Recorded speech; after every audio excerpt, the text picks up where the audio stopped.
Howdy, folks. Happy Friday. Thank God it's Friday. We have a full slate here, and we'll be discussing our predictions, our early predictions of the Central Division. No wagering here. I just have to say this before we start the pre-show. I really despise working outside in the garden. I've been doing it all summer because it has been neglected here. I've picked more weeds in the last 4 or 5 weeks than I think I've done in my entire life, and then they come right back, and I hate them. I just have to say that. The thing is, when you're taking them out, I pull them up. I pull them up by the roots. I mean, if you just pull them out without the roots, they're going to come back. But do you have a tool for it too? Because we use like a tool. I don't just pull them out. We have a tool that's designed. It's like almost like a fork sort of thing that gets in and pulls it up. I go even further than that, Anthony. I get the little shovel and I dig underneath to pull the whole thing out, and then put the dirt in, and that didn't make a damn bit of difference because they came back with reckless abandon. So screw you. Weeds are like the mob. They're always there. Mm-hmm. They're going to come back. They're going to make the bank. La Cosa Nostra. Okay. Ross starts off the pre-show. So I was flipping around, and we know that Miguel Cabrera is 2 home runs from 500 and certainly a Hall of Fame talent. But, of course, MLB.com, an editor there, has to get a panel together to try and make it seem even better than that. So it's like, is he the best right-handed hitter ever? Like, they start with that. And I didn't get past when they asked the question, what did you think when I asked that question? Because, my thought is, well, Albert Pujols is better than him in his own era, so we could start there. Willie Mays, Hank Aaron, Roberto Clemente, they're all better. And I read something, though, that really hit me in this article that was really like, you should do some research. And that was, well, Cabrera faced better pitching than like Willie Mays. And it's like, no, he really didn't. He may face pitchers that pitch faster. He may face pitchers that throw harder. Yeah. But they're not better pitchers. A lot of them aren't better pitchers. Actually, I'm not sure. 25 of them that really know how to pitch are great pitchers. But then as a whole, they're not better pitchers. Russ, I'm not even sure if he's the best right-handed hitter in Tigers history. I mean, Kaline. Yeah. Yeah, but Kaline was an exceptional ball player. Yes. But he didn't have the gaudy numbers that Cabrera had in his prime. It is. I'm always amused when they want to break it down. He's the best right-handed hitter named Miggy, the best who speaks Spanish at first base. All the scoofiness. I mean, they're just all great players, and he's a great player. And it's fun in Detroit now because he was so poor in terms of his production early on that everybody wondered, oh my God, we're gonna have to suffer through this for a couple of seasons. But I give him credit. Like, he went around to all the young pitchers on his team and talked to them about it in terms of how he was being pitched and what they would do against him. And he really did his homework and really sort of turned it around. Like, he's batted like 320 since the end of May. I mean, a 311 lifetime hitter in this era is a big deal. Yeah. And he's just done a good job, and he's adjusted the swing. He's hitting almost the home runs that are going out are for the most part going to right field. So he's just adjusted his swing. So it's going to be a fun ride. I want to talk about something too. Yeah. I love. I'm not a huge fan of social media just because of the ugliness of it all, but I like Facebook for family reasons. I like to keep track of my friends and how their kids are doing and all that. So I don't usually even allow readers into my Facebook page. Twitter, yes, but not Facebook. But I do love the occasional odd advertisement that pop up on Facebook. And I got one today for only $79. Only $79.99. Jose Canseco can be my friend. Okay. He will follow me or my Instagram, for only $79.99, and he said it's marked down from $1 million. That's cheaper than me. I charge $100 to follow people, as you know. Strangely enough, $79.99 is what a case of anthracene dione costs. Yeah, well, I did note that someone has already written a story on it, and just recently, Canseco had retold that story, which I had heard before, about the year that he could have had 40-40, but the A's told him not to run anymore because they obviously didn't want his numbers to be get any worse than they were, so that they have to pay. But instead of getting the $8 to $10 million that he thought he was going to get, he was offered a $1 million contract, which was proof to him that he was collusion. And somebody wrote a story today where they figured out how many $79.99s he needed to get that $8 million contract that he didn't get. Right. Had the 40-40. So, yeah. Oh, man. Oh, so my choices, I could have gotten the Athletic for 1 cent this morning, or Jose Canseco to friend $79.99. Here's the thing that drives me nuts. By you mentioning the Athletic, it's not exclusive to them. Companies who you subscribe to or you get a service from, say for example, a cable company, and you're paying $200 and something a month, and then all of a sudden you see that the same service that you're getting, they're promoting to give people for a year to get it for $80, and you call up the place and they say, well, and you're like, oh, I'm an existing a customer, can I get it for $80? No, it's only the people we're trying to rope in, and then we'll charge them the $270 after a year. But excuse me, everybody is getting this particular service for $1 a month, and I get hit with a $41 charge last month for a year. Where's my discount, mothers? How many on the panel here have actually ever bought anything from Facebook or Instagram that they were advertised to? Nope. I don't trust Facebook. In my household, there was 1 or 2 things off of Instagram, and they didn't work out great. Now we've sold. Now I know with my son's dance competitions, and we have sold previous outfits that he's been outside. Oh, you sold things, okay.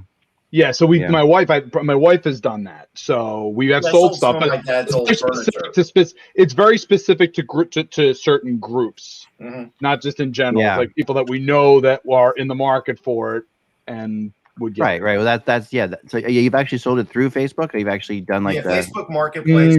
Marketplace. That's pretty cool. Sold some old furniture through there. That's pretty cool. Yeah, I've never done. I've done stuff through eBay, but I've never done anything through Facebook Marketplace. Well, okay, I'll be brief on this. I did, relative of mine said Facebook Marketplace is the way to go for selling certain things if you want to get rid of them.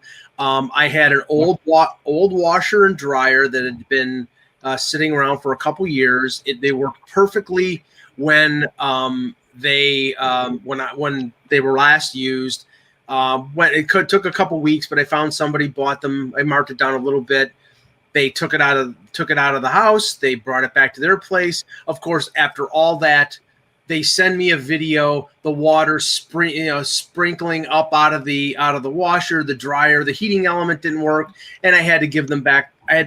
All their money. I was not going to be one of these people who said, okay, well, you've got it now. Screw you. Mike and Buffalo's not getting any poor reviews today. Darn it. No. I have a question for you guys, and then we'll get into the show. Sorry, we're a little longer today, but we're only talking about the Central Division, so hey, we'll be fine. So I've wanted to sell stuff on. My son and I had this plan this summer that we would try to sell something that we made on Etsy by the end of the summer. Just put something out. Like my son and I are constantly building and constructing cool ideas and different things like that. So I said, you know what? By the end of summer, we want to sell something we made. So this past weekend, I made something, and you guys may have seen my video, but I'm going to show you guys here. I made. So we had extra glow sticks around, from the 4th of July. The glow sticks kind of break and they glow up. We always have them on the beach. So this past weekend, I had this idea. I've had this idea for like a month, and I said to take the glow sticks along with some packing tape and some other special little things, and create something out of it. And tell me if you guys would think I should try to sell this on Etsy, because I thought it's pretty cool. So here we go. Let me put the share screen here. So this is what we made. Okay, so these things I'm about to play. This is my son and daughter on the beach in Margate, New Jersey, being filmed from my place and also my friend Steve's place, which is like 10 floors up next door. And this is them. I'll start. This is what I made. So I painted glow sticks together and then taping them to the kids. And my son's famous quote was like, if I had a nickel for every time my dad had said, stand there, I'm going to tape something to you, which is true. But I thought these were pretty friggin' cool. And like when you're on the beach at night in total darkness, these look awesomely awesome. I mean, it's hard to explain. Like he did this little thing where his arm fell off, and then my son, being the improviser, did this. That's my son's great improvisational skills. He just runs off at the time. But yeah, what do you guys think? So what are you going to sell? I would sell the glow sticks. Like I would get there's special long glow sticks. I would get the glow sticks. I would like the plans. Like you see things. They'd be really cheap. Like it'd probably be like $10 for the glow assembly sticks. Fully required, obviously. But but it's not. You're sending off glow sticks. And the plans, like the plans on how to. Here's the plans on how to put the glow sticks together, and everything like that. And I know it sounds crazy, but it really. I'm telling you what. I mean, it was so funny. Maybe. For $10, maybe. I mean, who knows? I mean, maybe no one will buy it, but it was the funniest looking thing I've ever seen on the beach, and like people were cracking up about it. And we did it like on a night, when like there's a lot of kids out there and getting baked, so they were like, "Whoa, my God, what's that?" It was very funny just to like. I was going to say, some people on the beach who may have had a few, they would start wondering if they're hallucinating. Yeah, so, they haven't been hallucinating already. So I mean, I'm trying to think of if we can think of a way that would make the assembly easier, like because they're connectors. Like we made these little connectors. Glow stick can have connectors that come with them, and they're really awful. If you want to make a loop, you can connect glow sticks together. So I'm thinking we could 3D print the connectors, add on to it like a little bit of like a basically sell the connectors 3D printed with like a little bit of a like a belt type thing that could loosen or tighten the connectors in like seven key spots, like around the waist, around each arm, around the head, and then sell the glow sticks. And I don't know. That's just my thought, but should I give it a shot? Give it a shot. I have some breaking news. Nothing ventured, nothing gained. It's stupid enough, right? Anyway, like we do have some breaking hockey news. We'll get going. But yeah, Kevin, the reaction I got from our friends next door, the Cherdovs, was just priceless. Because they know me well enough at this point that when I text them at 11 o'clock at night to please go on the beach and film what we're doing, they don't even question it. They just go they just go out to their deck 12 floors up and film what they're doing. And they were just. My response from our buddy's wife there was, "Can I please be part of your family?" That's great. It was really just awesome. It's a cool video. I could not stop laughing. I've got so much video of it. It just could not stop laughing. And thankfully, my kids are such incredible sports about everything. All right, here we go. That's Friday, folks. Wow, this felt like a really long week. Hello, Hockey World. It is Friday, August 6th, 2021. I'm Michael Agello, and you're not. I'm Anthony Mangione, and I am. Russ Cohen from Sportsology. Kevin Allen, Hockey Buzz. Mike, you're in Slut. And I am Eklund, and you're watching Hockey Buzzcast on HockeyBuzz.com. I have to say that once a day now. This is the podcast that comes every Monday through Friday at this time to fill you in on the comings and goings in the hockey world. And we have breaking news. We have a signing. We have first of all the big news. The big news that's breaking right now is and I just wrote about this a little bit ago that this was probably going to happen, and now it is happening. And that is that Darnell Nurse who is obviously a hugely important player for the Oilers, becoming more important by the second, and has signed an extension now for $9.25 million per year for 8 years. For Elliot Friedman, he was for Elliot Friedman, and I also have this through another source too. Yep. So it's obviously the case. Elliot's all you need to know, but somebody else told me it. This is something that's really Kevin, your thoughts? That's a lot of money. Yeah, that's a lot of money. I like Nurse, but my goodness, 9.25 AAV. Yeah, that's list price. Call them the Maple Leafs West. Well, let's think about this now. Werenski and Nurse's contracts, I would put in this I would say similar things. Lots of money, but both really needed by their teams. You know, like no, but this is too much money. Like I get the Werenski was a lot of money, but this is now too much money. It is. I don't know. Russ, I think X right in terms of, but both of these teams probably felt like they had a gun to their head. Yeah. And Columbus's situation was even more grave because they were more dire. That's true. Yeah, they were more dire. But Edmonton, look, they lost Larson. Yeah. It's not easy to attract people there either. I mean, that's why the Zach Hyman signing. Right. Okay, I mean, I'll give you that. With Edmonton, their season was on the line. With Columbus, it almost felt like their franchise was on the line. But that doesn't mean I think that's a reasonable amount of money. Right. As you said, Kevin, Larson leaves. Clefbaum is probably done for his career, but we hope not. But the reason I made that my previous statement, Anthony, is now you've got McDavid, Draisaitl, Hyman and Hopkins, and Nurse. That's over $40 million for. That's a very hot top end. That is a very heavy top end of your salary scale. But that's I go. Mike and I go at this all the time. The Tampa Bay Lightning had 5 players at $45 million. They did okay.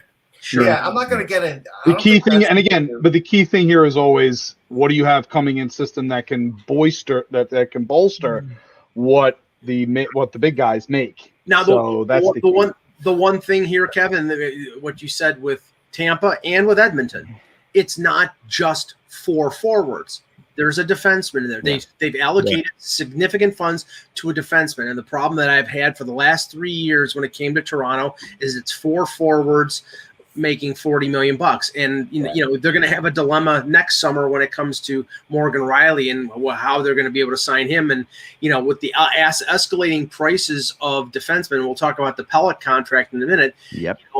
I don't think Morgan Riley's in the era or in the arena of Seth Jones or Makar or now Nurse, but he's going to be a little bit step below, and a little bit step below is $8 million. And the Leafs probably won't be able to afford Morgan Riley at $8 million when they're paying 4 forwards $40 million. All right. Well, here's another big. There's a rumor now floating around, and this is by our Kevin, our Ottawa writer, right? That Tkachuk, the Brady Tkachuk contract talks are ongoing, according to one of his sources, and he hears 8x8, right? That's what Brady Tkachuk wants, 8x8, which is the Shabbat contract. The same contract as Shabbat. No, I mean, listen, for Brady Tkachuk, I'll give that contract. Right. I just look at these contracts for Edmonton, and I can't find the last reasonable contract that Edmonton has signed. That's right. That's my problem with the franchise right now. Well, can I just comparing Tkachuk's here? So let's just say that. That's right, and Brady Tkachuk is getting an 8-year deal at $8 million.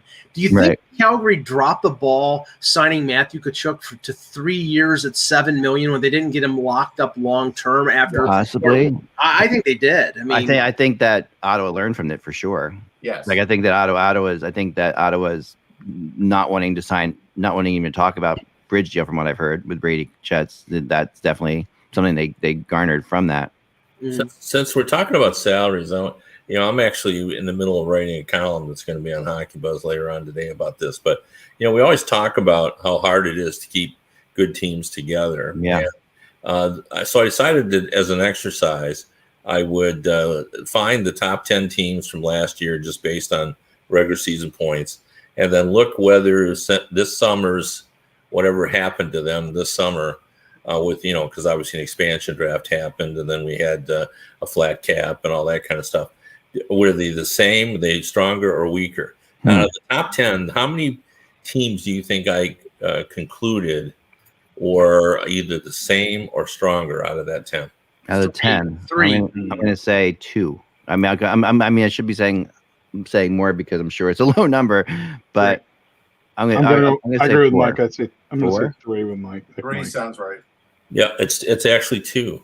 Only 2 that I could come up with. Now, probably we would debate it, but no, I think that makes sense. We really are seeing like this enormous shift because of the flat cap, right? The flat cap is really the great neutralizer right now, and enabling teams to get back into it quicker than you would think they'd be able to get back into it too. I think, and teams that are up top just really putting when Tampa loses an entire line, that's like.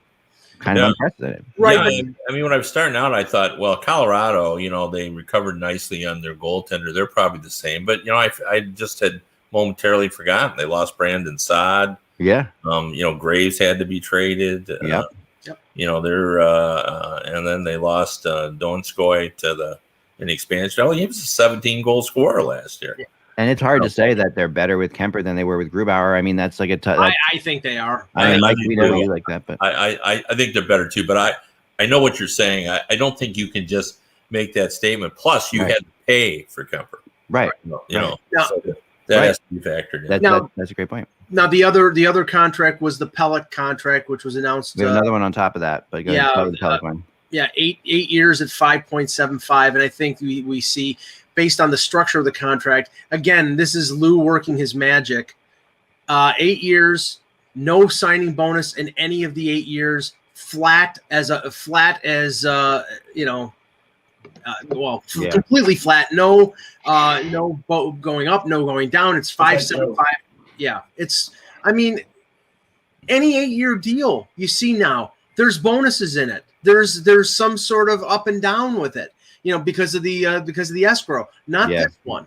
And well, it was probably written on a napkin and slid over to him too. Yeah, right, exactly. I mean, that, and he was one of the arbitration guys. Obviously, we're seeing the arbitration guys sign in.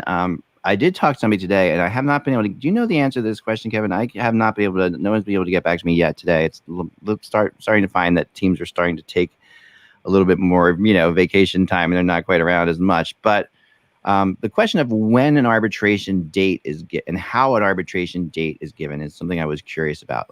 Because I know that it does benefit teams to have arbitration earlier than later.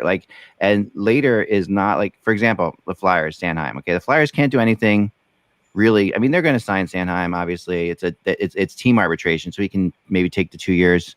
But the interesting thing about that is Flyers can't do anything else until they know what that's about. So until August 27th or so, they're stuck. And the offers for the arbitration are usually not submitted until 2 or 3 days before the date. Right. So do you know how those dates are determined? I think it's just luck of the draw. I mean, it's no different than trying to get a court date where you're just in the mix and they arbitrarily assign these dates. The team one, Kevin, in terms of because I think both of the team draws are on the 26th. On the last. No, I think they take care of those last. So that last, I mean, and the other name that's big in arbitration that it really has to be looked at is Saros, right? I mean, Saros is an enormously important player for the Predators. We're going to talk about the Predators in a second here, but he is their goalie, no questions asked, right? So.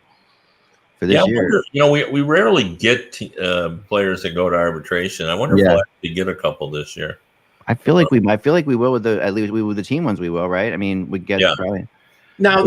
And they also the other thing, Ak, is that those teams that had players that filed for arbitration, even the Islanders who had somebody that settled on an extension, they get a secondary buyout window. Now, for some teams, they won't exercise that, but a team like the Islanders who are right against it, they could buy out a Leo Komarov, or some other teams could buy out a player just to create space because they may be up against it. All right. One other thing we want to get to before we get to this central is we have a Wait, can I mention something on the Pelech? But I'm sorry. Go ahead. So as far as the Pelech deal, look, I get what the Islanders are going through and what Lou has to go through as far as to get all these other players signed. Like Mike said, it's a 7-year deal disguised as an 8, but still, the amount of term, I don't love the AAV. I know everybody's like, oh my God, it's under 7, so it's a great AAV, but you have to look at what Pelech does. He is a very good defender. Maybe he's one of the top best defenders in the league. He might be. But again, minutes-wise, he's not amongst the top minutes guys. And he's not amongst, points. He's not going to be a big point guy. We know that. He's a good skater and he's physical. But you are now paying top of the line for that kind of player. You wouldn't want to exceed that. And that is a high bar to hit every year for that dollar amount for what you're getting on the ice. Right now, according to Cap Friendly, the Islanders are almost $12 million under the cap. But that does not include Cizikas. It does not include Parise, Palmieri. Palmieri's the big one there. Palmieri's the big one. And Beauvillier is an RFA and Sorokin is an RFA. So I'd like to figure, that's why I think the secondary buyout window might be something where they buy out a guy like Komarov. Plus, Boychuk's number drops off. He's an LTIR, but in terms of real money, that drops off after this year.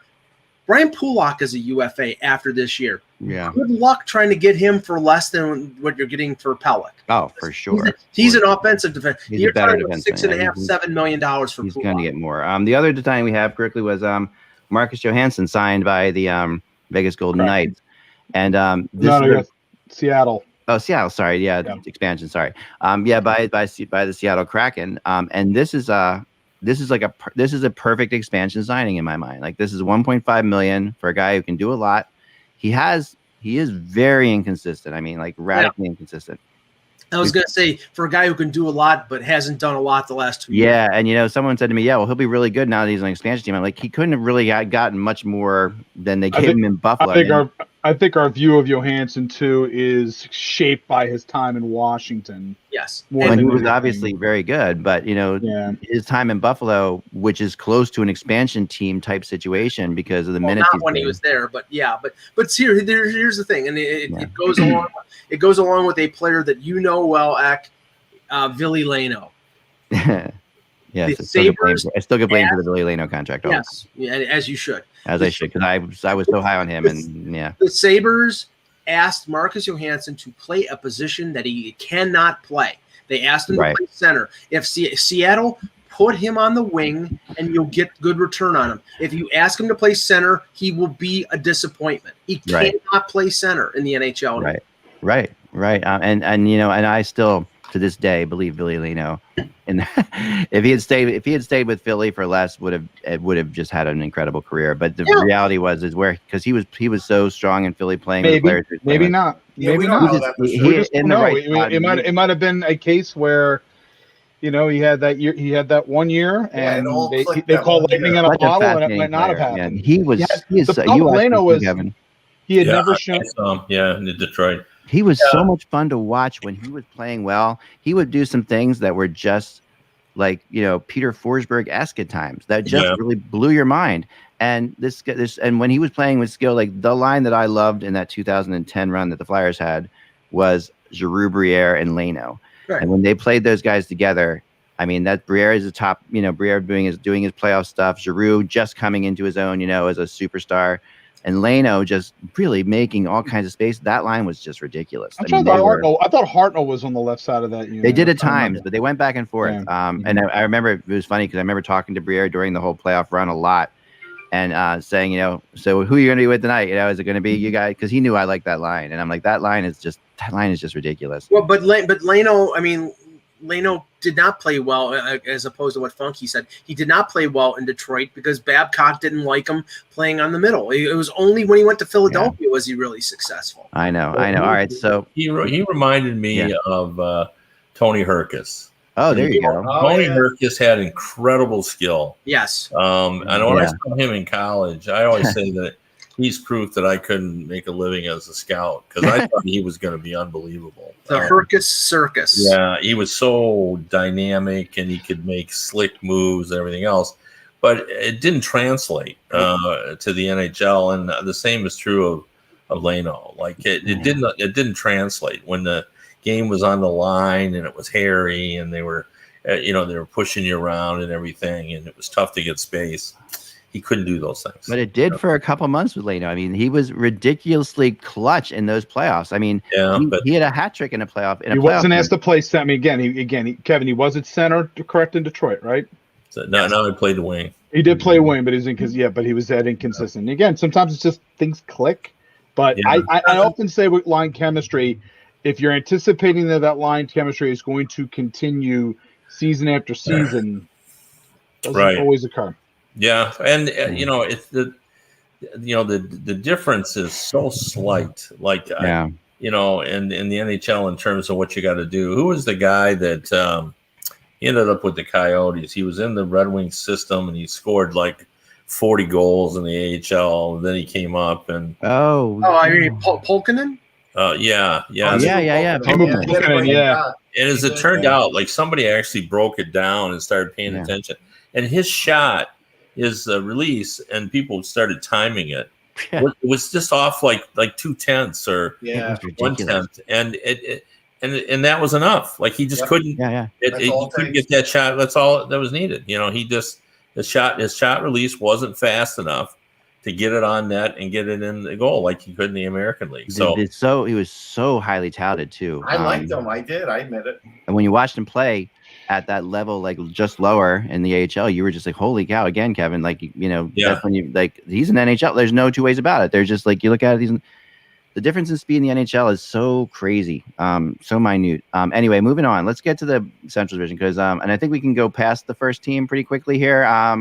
As far as 8th place goes, anybody not have the Arizona Coyotes finishing last? I came close. There is a team that's debatable with them. I agree. The Coyotes are living under your ring. Yeah, I mean, listen, it's so hard, like, because we're so used to Coyotes being better than we think they're going to be. Is this the year they're just not better than we think they're going to be? Like it's just a lot for Tournier, I think, to be. He has to get all these disparate parts. I know. Coalesced and ready to go. He loses Kemper, right? The boot. It's going to be it's a crazy grab bag. You got a Timmins, you got a Stroman, you've got Roussel, you've got Goss to spare, Ladd. It's like Vegas's misfits, but they're not golden misfits. No, and losing Kemper is so big because it's like every save that he would make a couple saves a game that were goals. That would be goals, and that's the equivalent of removing a goal from your your lineup. It's like. That just kept them in those games, it kept it close. I mean, honestly, I thought that it was no doubt number 32, the worst goaltending tandem in the league next year would be the Sabres with Anderson and Dell. No, it's Carter Hutton and Joseph Coronar. That's the goaltending tandem. Right. With the Coyotes, number 8 with a bullet. And I also went on record as saying I believe in the Coyotes unless they just trade Connor Garland, in which case I have no idea anymore. And they traded Connor Garland, so that's like really hard for me to. That was your sticking point, Eck. Really, that was it. It really was because here was a player that was obviously so good, obviously I'm just saying that if you're trading a player away that's that good. Simply because you don't think you can afford him on a team that has all the cap space in the friggin' world. They did lose with him. They did lose with him too. Right. It's the Ralph Kiner argument. They did. They lost with him, but just he was a reason to watch that team. Like that's true. You would go like if he was on the ice, I would stay on that game for a little bit longer. Now there's the reason to watch the team is to see how many oxygen tanks they have on the bench for Andrew Ladd and Louis Eriksson. Oh boy, yeah. Well, Louis Eriksson, is he going to play actually? I think so. He's still all right. He's so Kevin, in 7th, you have I know this pained you. Predators. Yep, that had to pain you. It pained me. I agree. I concur. Yeah, I also concur. We all started in 7th. Kevin, we're all with 7th on the Predators. Give us your reasons, Kev. Well, I just think they're trying the most difficult feat in all of hockey, which is to change a team on the fly. Yeah, and, they're not stripping it down to the chassis. They're going to just keep the, and they really don't have any choice. The Duchesnes and the, Hansons. And the one thing about that, like what's it say that and Tomasina, who's a pretty good prospect, and Tolvanen, like they're going to look up above them and see a couple of guys who have been sort of cast as malingerers. Right. I mean, that's your leadership group. Yeah. So I don't know. That's a real tough situation to try to accomplish. I mean, it's hard for me to imagine that any other GM in the league would have survived what's happened with Duchesne and Ryan Johansson. Like, I think that it is honestly such a horrible. They're both such horrible signings. And you can't really necessarily blame them for them. They're both obviously talented players, but that definitely would cost a lot of guys their jobs. Well, and I think it could even get worse, Zach, because They exposed both of them, hoping that that Seattle would take them, but probably realizing that there was no chance. Yeah, there was a better chance of them taking one of us. Right. and Philip Forsberg is an unrestricted free agent at the end of this year. I would. But he has, but at this point, I'm saying that the stink of Johansson and Duchesne has rubbed off a little bit on Philip Forsberg. And I don't know. I hate to say that, but I think that's a little bit true. I mean, not a lot, but a little bit. I mean, he's sort of been cast as a guy. Yeah. I mean, you never heard early on, even though he was, about his inconsistency, but now you hear it all the time. All the time. And I feel like there's something too when a star player plays that plays that poorly all the time, and you're also a star player coming up, that and it feels like it's allowed to happen. Like, I don't understand how these guys aren't on the bench. I don't understand how they're not scratched all the time. I don't understand. I just really feel like the Predators have had this arc as a franchise, where they for a while they couldn't even they were in danger of becoming the Hamilton Predators. Then they sell tickets, they get back in, they build on solid, incredible defensive drafting, the goaltending of Rene, and then just like this scoring by committee and hard work, right? And having this building that is a really serious home ice advantage, and that's what they build on. And then they go to the Stanley Cup final, which is definitely the pinnacle of that team. And then from that point on, they do things that just lose the way for me. Like they lose the Predators' way of doing things. And I don't know that they can get that back. I think one of the reasons why things have sort of deteriorated and were allowed to erode too is, Mike, just imagine in Toronto if you had two players like Duchesne and Johansson and the uproar that would occur. Like in the playoffs last year, John Hines put Duchesne and I wrote about it, and Johansson. They were they were like 9th and 10th and 11th among the forwards in terms of playing time, and it really wasn't that big of an issue. No, it wasn't. Like the fan base, it was not something that, I mean, I'm sure some fans knew about it, but where in Toronto, oh my God, they would have spent seven consecutive days talking about it. It's funny, Kevin, you wrote that article, and I in the same 2 weeks wrote an article about it was me yelling at the Predators fans for not making a bigger deal of this. I'm like, the Predators fans, someone has to stand up here. That someone has to give these guys a hard time for this. This is just this is unacceptable. If you remember, over a decade ago, when the Leafs had 5 players who had no trade clauses, they were called the Muskoka Five, and they were excoriated every daily on radio and on television. And I was one of the people who was excoriating them because they were okay players, but they were overpaid. And when the team was ready to rebuild, they would not allow themselves to be traded. And that's the whole right of a player having a no trade clause or a no move clause. But these players have clearly underachieved at Nashville for almost all the time that they've been there. And I think the organization is stuck until they can find a way to get rid of them. Yeah. I mean, and they had another one. They bought out the other one. That's who knows? So let's go to number 6 then. And number 6, I want to stay with you, Kevin. Then I'm going to go to other guys first for their list, because number 6 for you is what I thought was the most fascinating on your list. I it's been so long now since I wrote that. Okay, yes, this was the Blues. Yeah, the Blues. Yeah, I have them sliding. There's still potential for the Blues. There's still remnants of the team that won the Stanley Cup. But they have not been the same since they traded or allowed Peter Angelo to leave, not traded. And they thought they were going to bring Torrey Krug in, and that was going to solve all their problems. But, just it really hasn't. And, their depth has been eroded. Jaden Schwartz is gone. Now Tarasenko is eventually going to be traded.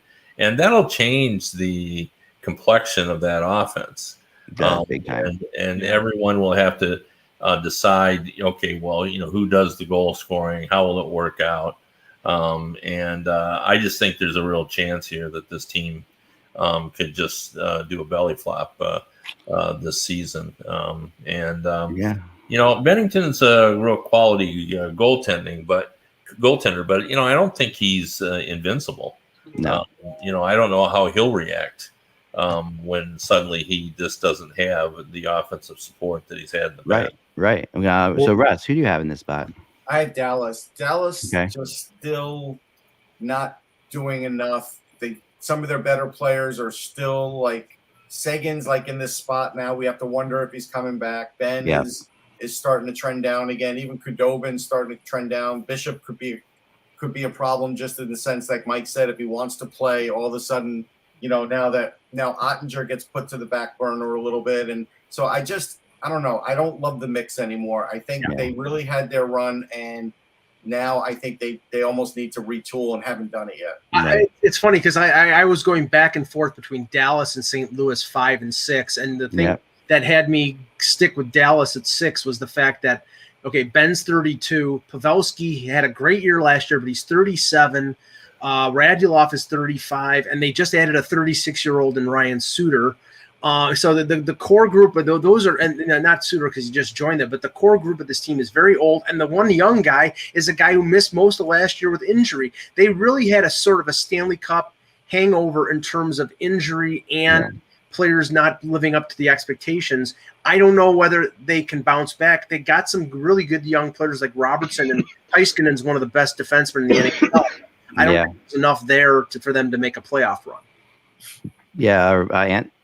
I agree with Kevin. I think St. Louis, it's just a very the mix is not good. I mean, I did like their in a bubble. I like their trade for Buchnevich. I think from a skilled player perspective, but again, what they get in return for Tarasenko is major for me.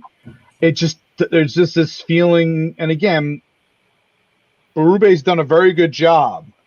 But also now again, you really kind of get tested at this point. He had a great half season run, won a Stanley Cup, but now again once you lose a Pietrangelo, there's a definite effect there. So I agree with Kevin. I think St. Louis is potentially on the outside looking in on a playoff. We all seem like we're sort of 5 and 6 Dallas St. Louis or St. Louis Dallas. That's I like Dallas a little bit more than I'm in Kevin's boat there too. I like Dallas a little bit more than you guys do.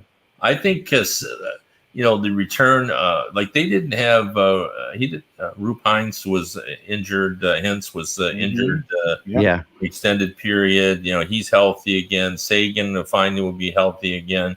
Pavelski, though he's the ancient Mariner, he's still a pretty good player. They've got a lot of players there, and Robertson, like I think he's ready to kind of step into that top group there, and he is a difference maker of the third kind. Big time. Yeah, so I'm sort of hopeful. I think to me it sort of hinges on. I still haven't seen anything definitive about their goaltending. Is Bishop done? Is he, is he going to be able to play? Like. Once we know more about that, and like their defense now with Ryan Suter, oh my gosh, Ryan Suter is still a really good one-on-one defender, and can handle. And again, minutes load, especially when you're trying to mitigate things for Klingberg and for Heiskanen. I think that was an underrated acquisition in that regard. And a very under the radar, underrated signing was Hakanpää, who played really well with Carolina last year. I mean, he's tough, and as a bottom pairing guy, that's a really good. I mean, to me, Dallas, the fascinating thing about Dallas is there are in the last if you go to the last 4 seasons, and if you can pick a month which each of those seasons at which Dallas was probably one of the best 2 or 3 teams in the league. Like each of those seasons, you can find a month where they just were crazy good, and in the bubble that month corresponded with the playoffs. Like they get to the Stanley Cup final. Last year, it's towards the end of the year where they made a run. And they were really good for a while. It fell short, but they looked really. And the year before that, it was I think early in the season. But it's hard to remember the year before that because that was before everything went crazy in the world. The other thing for me, Eck, about Dallas is again they got things going really with Rick Bowness and how Bowness sort of continues to sort of handle the waves versus that sudden quick short turn from when they went from Montgomery to Bowness. Yeah. And whether or not the message is still, resonates in the room. Yeah, that's another thing I look at there. But I'm with Kevin. I actually have Dallas a little bit. I have them up a little bit higher. I have them up. I have them up at 4. You have them at 4. I have them at 5. Kevin has them at 5. So then going to 4. This is where this is where. we're still, Mike, why don't you go first on this? I didn't do my 5 yet. Oh, you didn't do 5. I thought you were the first to your 5. No, I'm losing my mind. Sorry about that. I haven't done 5 yet either. Russ, I apologize. That's great. I have Blues at 5 because I think Jordan Kyrou is a hidden star on that team. He had 14 goals. He was like 5th on the team in goals. Young player. They just re-signed him. You put him with Buchnevich. I do think that's something, and actually will give them some offensive punch. I think Jake Wallman is coming along nicely as a bottom pairing defenseman, another one of their guys from their system. Karinovich, maybe, mid-season, if he's ripping up the AHL, you give him a look, but if not, he's a year away. So I do think there's some things here with St. Louis that give me a little more hope than Dallas, just because of, I guess, the goal scoring. And then, look, end of the day, if they end up keeping Tarasenko and he's got a chip on his shoulder and starts scoring, that's going to help him too. Right. Yeah. Okay, 4. I had the. We have Anthony's 5. Sorry. Okay. So for me at number 5, I've got the Blackhawks. Okay. I think there's just a lot. There's a lot of parts. There's some things about the Hawks I genuinely do like. I like this by them getting Pius Suter. I think that was a really good one. Jones, again, we're going to see. This is going to be a different ball game here for Jones. Going, he got what he wanted. He's in a major contract, major market. Marc-Andre Fleury, signing on. How locked in is he going to be? Just a lot of movement there with Chicago, and I think it may be almost a case where it may take them a little bit to get things going and coalesced. So I actually have Chicago at 5. They could be a backdoor playoff team, but I'm not putting them high up the ladder here in this division. Interesting. Okay, Mike, 4. Okay, 4. I had the Minnesota Wild, and right now, because of the fact that Kaprizov is still not signed, you could see a situation where he holds them ransom and tries to leverage the KHL. I mean, I don't think that's likely, but I think if they pay him, he'll come. And Fiala's unsigned too. Now I think he's in arbitration. Yeah. So they'll get an idea on that. But really, Kaprizov's year covered up a lot of ills. I think this is a good team, and but not a great team. And some of the teams in this division really improved themselves. I think their goaltending. I'm surprised they were able to hold on to Kakkonen. Talbot had a really good year last year, but I think they'll probably benefit from going to Kakkonen more and less with Talbot. And the Goligoski signing at $5 million was dumbfounding. I mean, he's a good veteran defenseman, but not at $5 million. I think he wasted a lot of money there. So I think they're 4. Okay. 4. Who do you have at 4? Kevin? Yeah, I can tell you have at 4 because you say you have. This is where you should have the Chicago Blackhawks. I do. Now, one thing that worries me about the Blackhawks is just what Stan Bowman said in his last, where he said they still don't really know exactly when Taves was coming back. I'm operating under the assumption that training camp he shows up and we're back to normal. So, if that's the case, where they're going to wait and see how he feels. So, well, I'm a little less bullish on this team. Yeah, that changes a lot. But if Taves comes back and he's strong, they've got some good young players. They're really good scorers, and they're going to be better. And Fleury changes everything in goal for him. And Seth Jones, I think. The addition of him changes the dynamic of that defense, and Duncan Keith is gone. I mean, I think they needed to sort of change it up back there, and just to get him out of there as well.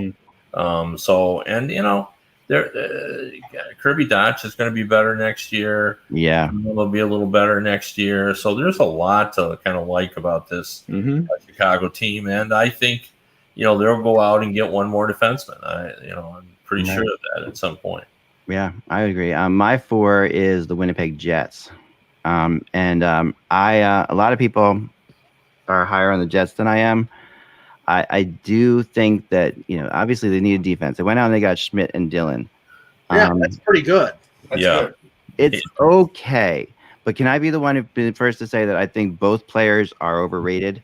And I think that Brendan Dillon to me was not super impressive for the Capitals last year at all. No, that was a bad fit. I agree. Now Nate Schmidt, I love. He's a great guy.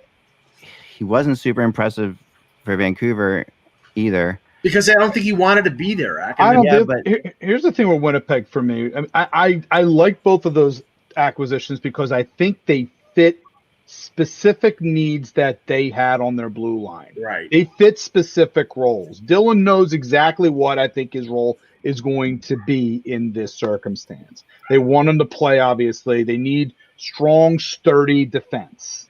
That's what they're looking for there. And I think Dylan in that system there will be able to provide it. And I think Schmidt is, it allows you with Morrissey and some of the others. I just feel like almost in some ways like the way the Philadelphia kind of did their moves, Winnipeg kind of got archetypes of players that they needed, elements to the blue line that they needed, which is one of the reasons why I'm particularly high on them. Yeah, I mean, I have them much higher in the division, and if you look at their defense now, adding those two along with Morrissey, DeMello, Pionk, who they have to get signed still, and then your number 6 is probably the monster Logan Stanley, and they can allow Hanola to play in the American Hockey League and develop. So, I mean, I think they've really plugged a lot of holes. I think their defense becomes they're way stronger than they were, Mike. I agree with you 100%. But I still don't love their offense either. I think Stastny it's great getting Stastny back, but is he really bringing you that much at this point in his career? I mean, he's a center. It's more than offense. I'll explain Stastny. Well, he's super smart. I know he's one of the smartest players I've ever met too, and I get he's a coach on the ice, right? But I think the key part is year 2 of Dubois is critical for them to compete. If he can click and they within Maurice's system and that turns out to be a good click and he clicks in there, then everything else I think centerman wise falls more into place for them. But he has to be even better this year. And maybe Cole Perfetti breaks in after training camp. Maybe they want him to develop, and if that's the case, then that gives them somebody who might play up the middle. But I think Stastny was insurance. They know he could be the number 2 center behind Scheifele. If Dubois doesn't want to play center, which has been the indication that he wants to play the wing, then I think Stastny is even more important. But I don't think their offense is weak. I just don't think it's as strong as it was after losing some of the Appletons and some of those players. I mean, Scheifele, Connor, Wheeler, these are all great players, right? No questions about it. But they're all 3 of those guys were minuses last year. Wheeler was a minus 17. I think they were minuses because of the defense. So, yeah, that's very true. But I stay away from. I mean, it's a cyclical effect. But Ehlers is a plus 15. So to me, I agree that the defense is weak, but Appleton because sometimes DeMello played when the Ehlers was on the ice. So yeah, that's true too. I mean, there's a lot of different. I mean, obviously, it's hard to sit there, but I just feel like the scoring's going to be there, but. I'm again not the hugest fan of their goalie, but he's been proving me wrong year after year after year. So I got to stop that. I know I do. I'm going to admit that I'm wrong with him. I'm going to admit that I'm wrong with him, even though he just doesn't. I don't feel comfortable with him. You won't be saying this when he's standing on his head if the U.S. goes to Beijing. Well, I'm not really thrilled about him being the U.S. goalie, but hey, that's okay. I'll transition this. I mean, my 4 is Chicago. Everybody explained Chicago. Yep, go ahead. But with Winnipeg, they did get Stastny, so they can put Dubois on the wing, and he'll be with Ehlers, and that will be a tremendous second line for them. Yes. Tremendous. Okay. And so their top 6 now, those first 2 lines are really, really good. Yeah, and that is going to help them, again, with that defense that was helped, too. Where they're weakened is that third line, and I don't think Riley Nash is a replacement for Appleton, but and they have to get Kopp signed, but they still have enough depth at forward. They really do. Yeah. Okay. All right. Where are we at now? We're at number 4. I have Winnipeg higher than that. So for me, I had Dallas at 4, Minnesota at 3. Okay. Yeah. Me too. I had Minnesota at 4, and I had Chicago at 3. I'm under the assumption that Taves is going to be their training camp. If Bowman doesn't know, that puts me in a little bit of a holding pattern there. But when you add Marc-Andre Fleury in goal, Seth Jones on defense, and Jonathan Taves at center in one off season, you're doing pretty good. And they've got a lot. I like Kubalik. I like DeBrincat and Strome and the depth they have at forward. If they can get one more defenseman, I think they're a playoff team. All right. Kevin, you've got the Blackhawks at 4. Right. Yeah. And, I had mentioned why I like them, and I have Minnesota at 3, right? Minnesota at 3. And I like Minnesota. There's improvement in the fact that they've given the keys to the younger players. So, the Greenways, they're and Kirill, Kaprizov. Haven't we seen enough to lock this guy up long term? I feel like I've seen enough. So I think they're going to. I just think it's a negotiation. That's it sounds like it's going to get done when I talk to people over there. So I'm bullish on that team, and the fact they were able to keep Dumba, that was pretty slick maneuvering, and they got it all organized, and their goaltending. I was not a Cam Talbot believer, but he played well last season, and they've got a good young goalie as well. So there's a lot to like about that team, and I think it's going to get better this season. Yeah. I mean, I have Minnesota at 2, but I'll get to that.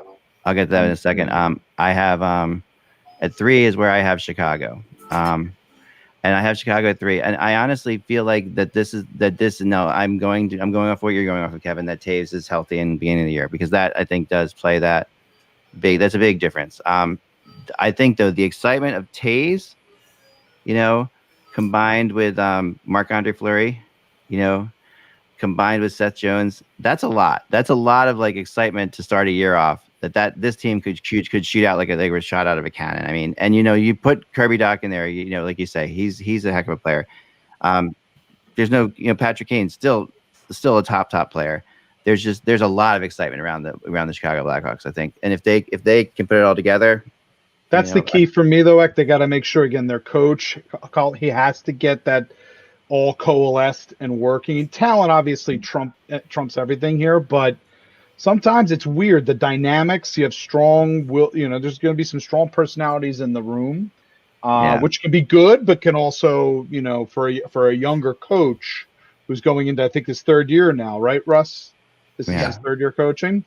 I mean, he's been around for now, but the expectations were obviously less for Chicago. Now he's got to deal with some major expectations now.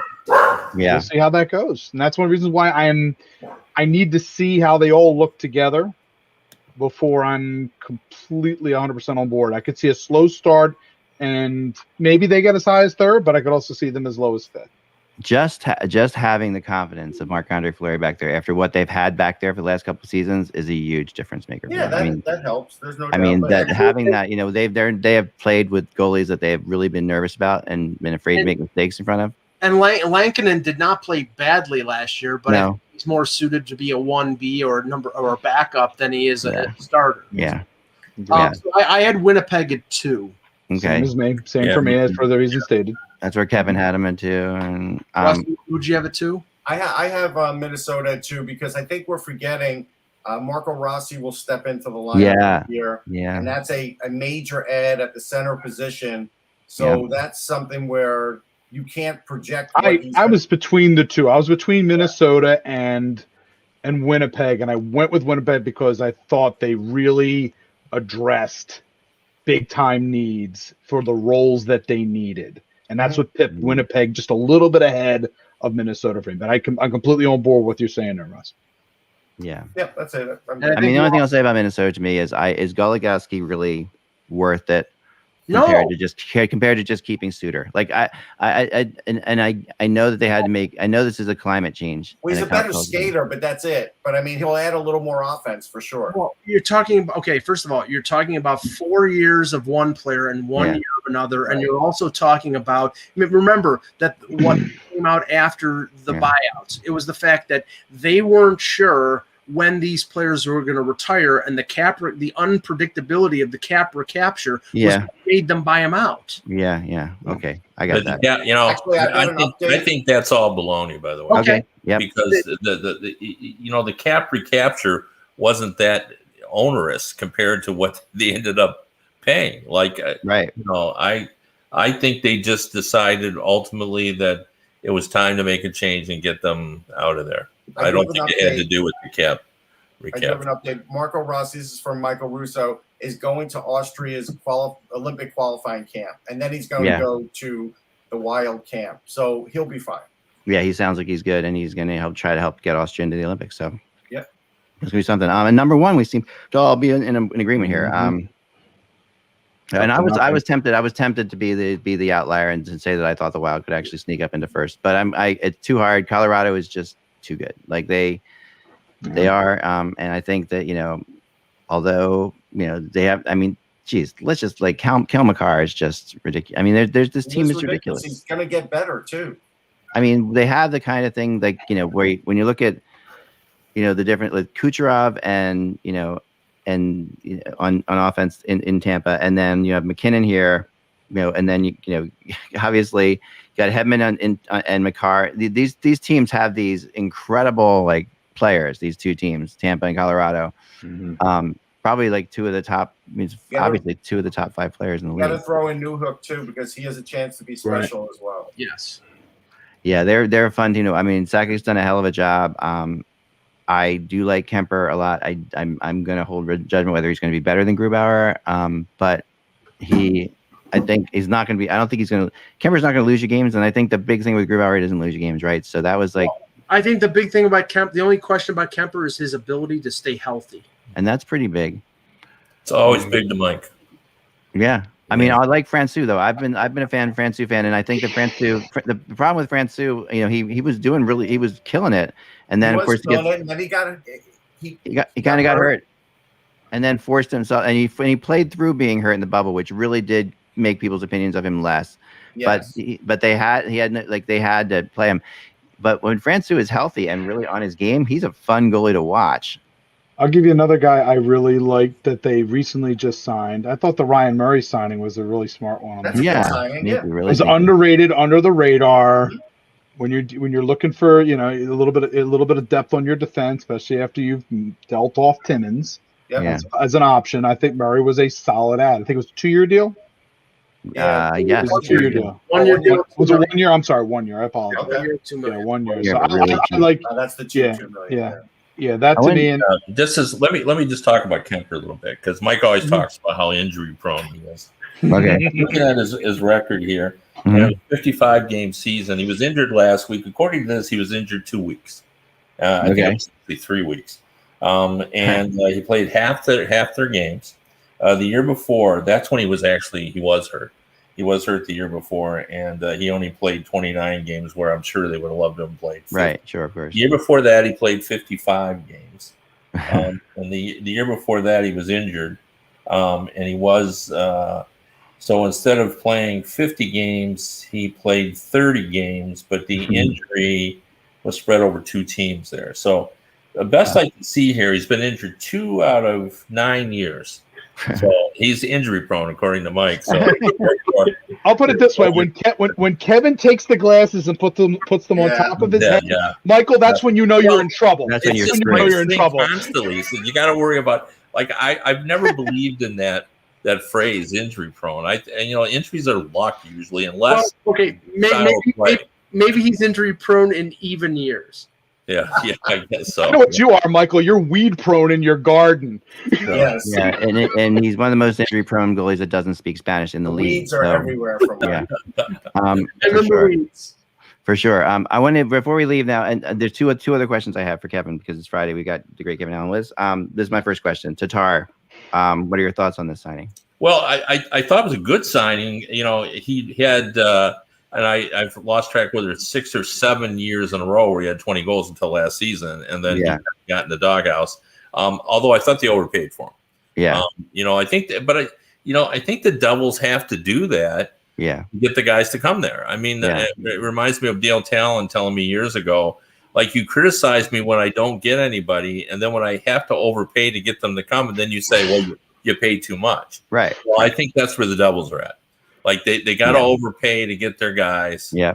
But they got him, and I think he'll help. He's a small guy, but he certainly can score 20 goals. So I really like that signing quite a bit for the Devils. I mean, they want to play him with Jack Hughes, is what I've heard. So that's similar type players. Yep. And he's gonna have to, but he's got to bite back hard defensively with Lindy for sure. Yeah, a little bit. yeah. A little bit. He could. I could see him ending up in Lindy's doghouse. Well, please, but at that dollar figure, Lindy's gonna have to give him a long leash. Anthony, you remember how first Lindy battled with Radulov in Dallas for the same reason, and if you remember Maxifin Agenoff in Buffalo, that guy, even though he had a lot of talent, he ended up in his doghouse about day 2 because but this Lindy has calmed down a bit. His Lindy has come down. Yeah, but you know, like Ryan Murray, Russ. Like I'm stunned that he couldn't get along with Lindy Ruff. I'm shocked at that too because him and Butcher actually were like a pairing. They were buddies, and they're both gone. And it probably is because of Lindy. And Ryan's moved a lot now. Ryan's moved a lot now. You have to start to wonder a little bit about that. You know, like you're not expecting offense out of Ryan Murray. No, it'd be close to where he was picked, but I think he, for a team like Colorado, perfect signing because again, the expectations aren't going to be. He's going to be playing in a depth role there. He's a 4-5-6. He's a 4-5-6 for them. He was a salary dump last year by Columbus. That was the whole thing. So he's only played for 3 teams in his career. Yeah, that's true. So the other thing I wanted to ask you, Kevin, and we're going to be doing on Monday. We're going to be doing the Western Pacific Division too, and then we'll finish off our ridiculously early predictions. But I wanted to ask you now, looking at these 4 divisions that we've seen, is the East just a little bit better than the West, or just a whole lot better than the West? Yeah, I think it's a whole lot better. I think it's a whole lot better too. Yeah. I mean, when I look through both these divisions and say which one of these divisions will have 5 teams in the playoffs, the West, the Pacific, will one of them have 5? And I don't think either will. I think that it's a 4-team apiece, and I don't think that. I think there's definitely like 3 teams in each division you can say that aren't going to be in the playoffs, which is that's usually not the case in the NHL. Yeah, I agree with you on that. And finally, I want to throw my rumor out there today that I was hearing because I was talking to somebody last night, and then I kind of followed up this morning, and that is that Johnny Gaudreau could very easily be on the move quickly here. And I was sort of surprised by this. Can't be quickly anymore because look where we are in August. All right, let's just say before the season begins. Okay. And that to me is a little. I kind of thought if it would happen at the draft or happen, sooner than now. But apparently, it's back and being discussed again, and the team's interested. The Islanders are one, which is a fascinating one because perhaps that's a team. Perhaps we're waiting to see what Lou's doing here. Is he after Tarasenko? Is he after Eichel? Maybe he's after Gaudreau. I mean, he's after something. There's something he's doing that we still don't know about, I think. Well, I know he must be after cap space because he'll need it to get all these. He'll need it for sure, right? He's after a good espresso after dinner. Right now. The Canadians are another team with the Gaudreau. I think it would be fascinating to see Gaudreau with Caulfield. I think that would be a heck of a fun thing to watch together because they are very similar in my mind. The LA Kings, another cap space team, but I was told that Blake's exploring creative ways to find cap space there. The Ottawa Senators, could he be jumping from Kachuk to Kachuk, basically, Gaudreau? No, he's not going to be in Ottawa, no. And then finally the Wild, who the Wild do have the desire to do something major on the offense, I was told. They were in on Eichel. They might be back in on Eichel. Where are they on cap space? That's where I'm looking. They're in a tough spot, but they would have to give up cap space to make this happen. The question is, how much are they? I put them down the ladder, a good bit down the ladder for suitors. That's for sure. So, it's funny we haven't heard anything about trade talks and Gaudreau. Like that's to me the big surprise of the offseason is that it doesn't seem like there was any concerted effort, right, to move them. I mean, maybe there was some talks, but it feels like that. We might be hearing it now. I mean, at least you're hearing it from me, but we'll see if anyone else picks up on or gets the same kind of stuff from similar people because it definitely is. From what I was told, and I've always been hesitant because Gaudreau's been rumored to be traded for years. I've always been hesitant to talk about it. Well, if they pay Kaprizov around 9, and they get Fiala in for like 5, that gives them 4. Are we gonna get his name corrected at any point here? You have to emphasize the middle. It's Kaprizov because you got to. As I've always said in Russian, you got to emphasize the middle. Whatever. They'll give them like 4.75 in cap space, and so if you get Calgary to eat some, I guess they could do it. Anthony, you're the expert on the Russians. So. I know. I'm married to one. I I haven't know heard that. that. So if Anthony's his agent, I'm ignoring it. There is a little bit of news out of. Okay. We have to extrapolate a little bit on this news. Okay. But Chris Ilitch, who doesn't talk to the media all that much, who's kind of runs things since the death of Mike Ilitch, he reported to the media that the Detroit Tigers will be cleared to sign free agents this season. So they feel their rebuild is progressing enough to go ahead and do it. And most people think that they're going to get Carlos Correa, who has a relationship with A.J. Hinch, to come in and play some shortstop in Detroit. Well, the other team in Detroit who belongs to the Ilitch, right, who also is rebuilding, who has a GM who's done a really good job of getting this rebuild along. I just can't imagine that Chris Ilitch wouldn't say to Steve Yzerman, right, yeah, you're doing a good enough job. Maybe it's time for you to do it. Now, Steve's the kind of general manager who might say, we're not ready yet. Right. But, I could see this now that they've got a young goalie. And now, Mo Sider will be in the lineup next season. So I wouldn't be shocked if next summer the Red Wings take a run. I don't even know. I haven't even looked to see who's available, but I wouldn't be shocked that next season we start looking at them. All I can say is, Kevin, is hide the garbage cans in Comerica. So hide the garbage cans. We'll try to figure that one out later. Yeah. Okay. I'm guessing that's a baseball reference to something, Mike. Yes. That's a No, it's a Houston Astros reference. Oh, yeah. Okay. I should have known. Right. All right. Well, on that note, so just a little off today. We wish you all a very pleasant and happy holiday season. We'll be back again on. Just kidding. Have a great weekend. Remember, without the buzz, it is just hockey. We will talk to you on Monday.